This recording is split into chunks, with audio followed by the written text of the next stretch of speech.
अस्सलाम वालेकुम dear students. Unit number 1 का इंट्रोडक्शन हुआ था लेक्चर नंबर 1 में। आज यूनिट नंबर 1 का बाकायदा आगाज़ हो रहा है। स्टार्ट लेंगे हम यूनिट नंबर 1 का। लेक्चर नंबर 2 है ये, और लेक्चर नंबर 2 में क्या क्या चीज़ें हम डिस्कस करेंगे। एक तो मैट्रिक्स को डिफ़ाइन करना हम डिस्कस करेंगे कि मैट्रिक्स हम किस तरीके से डिफ़ाइन करते हैं, और दूसरा मैट्रिक्स को डिफ़ाइन करने के बाद हम आ जाएंगे इसके टाइप्स की तरफ कि क्या क्या टाइप्स है मैट्रिक्स के। तो सबसे पहले हम डिफ़ाइन कर रहे हैं मैट्रिक्स को। ये डिफिनेशन मैंने सामने लिखी हुई है बोर्ड के ऊपर। डिफिनेशन में क्या है? It is the arrangement of elements into rose and columns. Matrix क्या चीज़ है? अरेंजमेंट ऑफ एलिमेंट्स है रोज और कॉलम्स फॉर्म में। फॉर एग्जांपल मैं लिख रहा हूँ स्मॉल a b c और d। अब देखो, अब जब हॉरिजेंटली हम बात करते हैं तो a b फर्स्ट रो बन रहा है और सी डी हमारे पास सेकेंड रो बन रही है। तो ए बी फर्स्ट रो है और सी डी सेकेंड रो है। लेकिन जब हम वर्टिकली की बात करते हैं तो वर्टिकली में ए सी फर्स्ट कॉलम हमारे पास बन रहा है और बी डी हमारे पास सेकेंड कॉलम बन रहा है। तो इसका मतलब हुआ हम ए बी जब हॉरिजेंटली काउंट करते हैं A B, this is known as row, इसको कहा जाता है रो। और जब हम वर्टिकली की बात करते हैं यानी ए सी की बात करते हैं तो ए सी हमारे पास क्या बन जाता है? ये कॉलम बन जाता है। फिर डेफिनेशन में आगे है जब एलिमेंट्स हम रो वाइज और कॉलम वाइज अरेंज करते हैं तो आगे क्या लिखा हुआ है? आगे लिखा हुआ है कि that are enclosed in square brackets. फिर जब हम इसको स्क्वायर ब्रैकेट में इनक्लोज करते हैं तो मीन्स कि रो वाइज और कॉलम वाइज तो मैंने एलिमेंट्स अरेंज किए, लेकिन जब इसको क्लोज करेंगे स्क्वायर ब्रैकेट में तो ये क्या बन जाएगा हमारे पास? ये बन जाएगा एक मैट्रिक्स। और मैट्रिक्स के बारे में ये बात याद रखें कि मैट्रिक्स हम रिप्रेजेंट करते हैं कैपिटल लेटर से। फॉर एग्जांपल मैं इसको रिप्रेजेंट कर रहा हूँ ए से, तो ये हमारे पास एक मैट्रिक्स बन जाता है। तो मैट्रिक्स की वही डेफिनेशन है। डेफिनेशन में हम क्या करते हैं? एलिमेंट्स को अरेंज करते हैं रो वाइज और कॉलम वाइज, और फिर हम इसको क्लोज करते हैं स्क्वायर ब्रैकेट के अंदर, तो ये मैट्रिक्स बन जाता है। मैट्रिक्स के हवाले से फिर नेक्स्ट हमारे पास सबसे इम्पॉर्टेंट कॉन्सेप्ट जो आ रहा है वो है ऑर्डर ऑफ द मैट्रिक्स। अब ऑर्डर ऑफ द मैट्रिक्स क्या चीज़ है? किसी मैट्रिक्स के अंदर हम रोज और कॉलम्स बताते हैं कि इस मैट्रिक्स के अंदर कितनी रोज है और कितने कॉलम्स हैं। तो जनरली हम इसको रिप्रेजेंट करते हैं m बाय n से। m रिप्रेजेंट कर रहा है नंबर ऑफ रोज को, नंबर ऑफ रोज, और n रिप्रेजेंट कर रहा है नंबर ऑफ कॉलम्स को।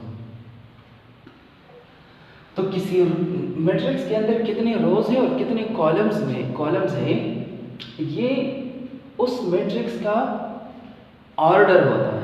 फॉर एग्जांपल ऊपर जो मैट्रिक्स ए दिया हुआ है इसमें 2 रोज हैं और 2 कॉलम हैं, तो इसका मतलब हुआ order of matrix A is equal to 2/2।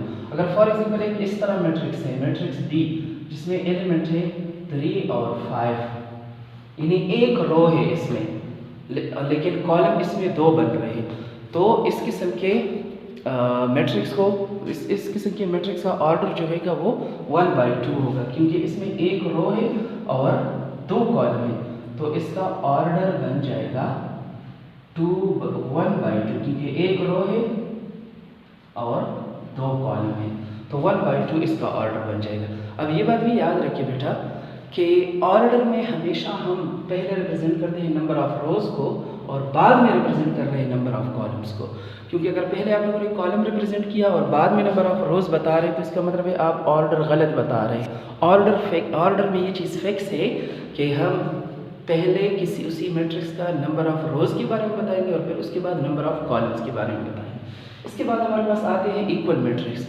Equal matrix में क्या होता है? इसमें 2 चीज़ें सेम होनी चाहिए। एक तो ये कि ऑर्डर सेम होना चाहिए। मैट्रिक्स ए है जिसमें एलिमेंट है 3 5 2 1, और सेम हमारे पास मैट्रिक्स बी भी आ रहा है 3 5 2 1। तो देखो ये दोनों मैट्रिक्स में ऑर्डर भी सेम है, ये भी 2/2 मैट्रिक्स है और ये भी 2/2 मैट्रिक्स है। इसमें भी 2 रो 2 कॉलम, इसमें भी 2 रो 2 कॉलम।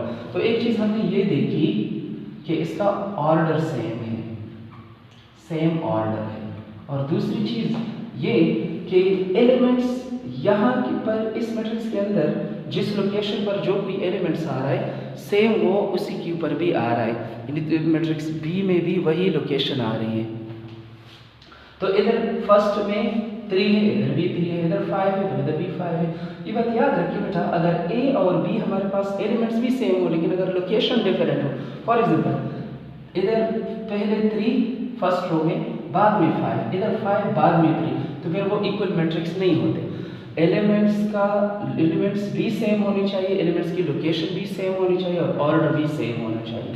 तो सेम ऑर्डर, दूसरा सेम एलिमेंट्स और तीसरा सेम लोकेशन, लोकेशन भी सेम होनी चाहिए एलिमेंट्स की।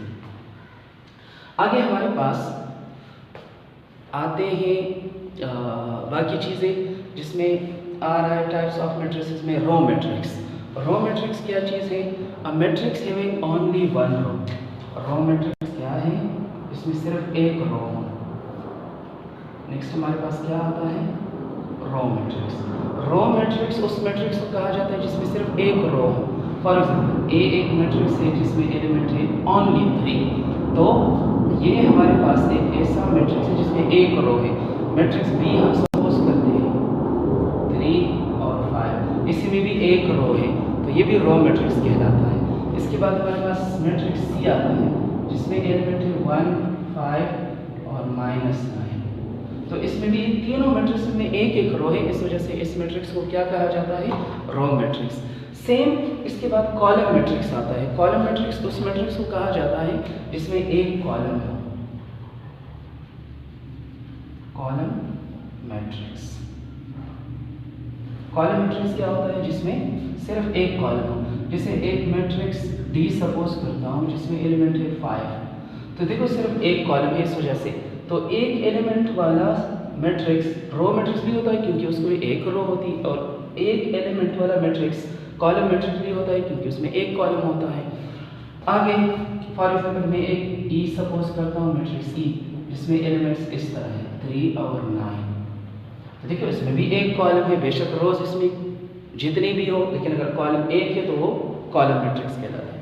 आगे हमारे पास आता है स्क्वायर मैट्रिक्स, रेक्टेंगुलर मैट्रिक्स, ये चीज़ें।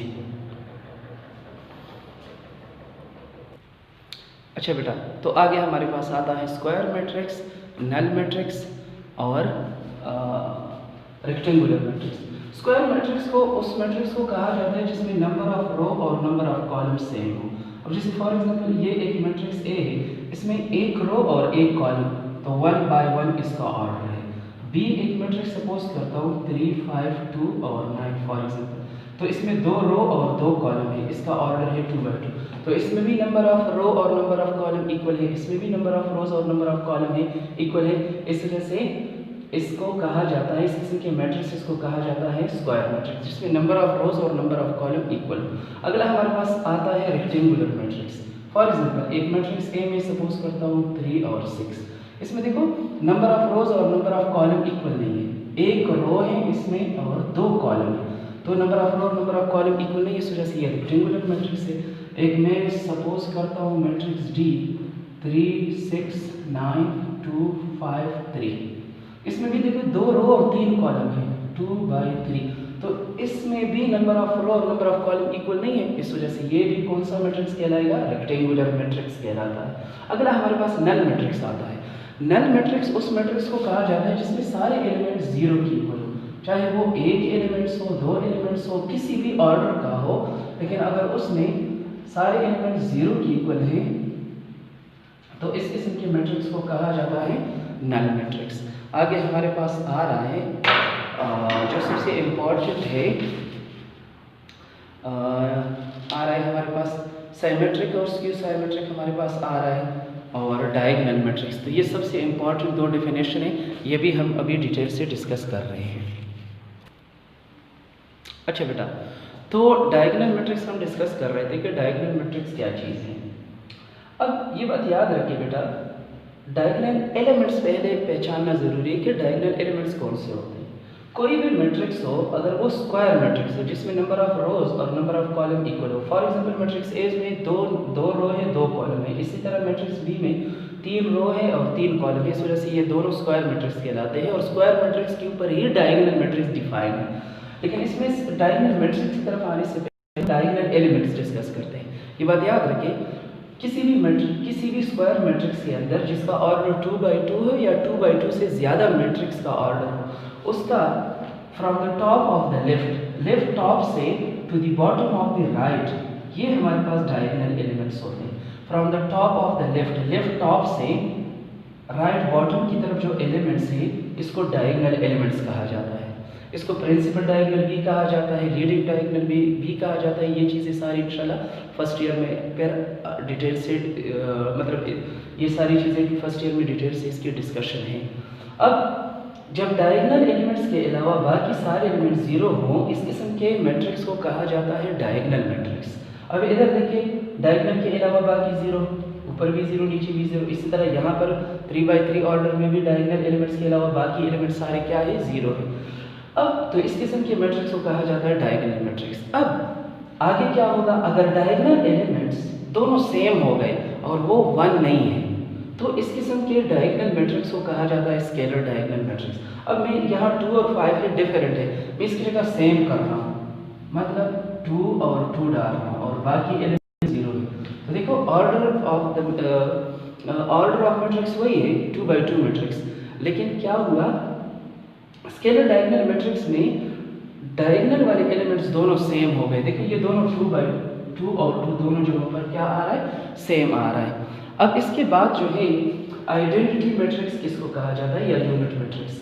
अगर स्केलर उसको कहा जाता है जो 1 के अलावा कोई और एलिमेंट डायगोनल में सेम हो जाए, और आइडेंटिटी मैट्रिक्स उसको कहा जाएगा जो 1 हमारे पास अगर डायगोनल एलिमेंट्स डायगोनल में अगर हमारे पास सिर्फ एक एलिमेंट हो विच इज 1, यानी 1 0 0 1 हो, या इस तरह 1 0 0 0 1 0 0 0 1, तो देखा डायगोनल में दोनों में हमारे पास सिर्फ और सिर्फ जो एलिमेंट आया है वो 1 है।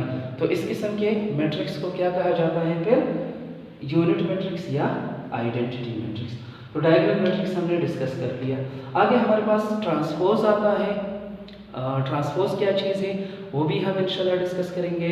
जॉइंट क्या चीज़ है वो डिटेल से डिस्कस करेंगे, और इनवर्स हम डिस्कस करेंगे कि किसी मैट्रिक्स का इनवर्स क्या चीज़ है। लेकिन डायगोनल मैट्रिक्स इंपॉर्टेंट है, और यूनिट मैट्रिक्स की एक आइडेंटिटी ये भी है, वो इंशाल्लाह हम डिस्कस करेंगे मैट्रिक्स ऑपरेशन के अंदर, कि हम यूनिट मैट्रिक्स किसी मैट्रिक्स के साथ अगर हम मल्टीप्लाई करेंगे तो दूसरे मैट्रिक्स के साथ जब हम यूनिट मैट्रिक्स को मल्टीप्लाई करते हैं तो आंसर हमारे पास किस किस्म का आता है। तो ये सारी चीज़ें हो गई टाइप्स ऑफ मैट्रिक्स में। एक नेगेटिव मैट्रिक्स आता है। नेगेटिव मैट्रिक्स में क्या होता है, अगर ये हमारे पास एक मैट्रिक्स ए है और इसका हम एलिमेंट्स का साइन चेंज करते हैं तो वो मैट्रिक्स ए का नेगेटिव बन जाता है। मैट्रिक्स बी के तमाम एलिमेंट्स का अगर हम साइन चेंज करते हैं तो वो क्या बन जाता है, इसी मैट्रिक्स बी का नेगेटिव एलिमेंट्स बन जाता है, नेगेटिव मैट्रिक्स बन जाता है। उम्मीद है बेटा आप लोगों को ये सारी चीज़ें क्लियर हो गई है। बुक भी आप लोग देख सकते हैं। किसी भी किस्म का क्वेश्चन हो तो फिर आप लोग कमेंट्स में पूछ सकते हैं। अल्लाह हाफ़िज़।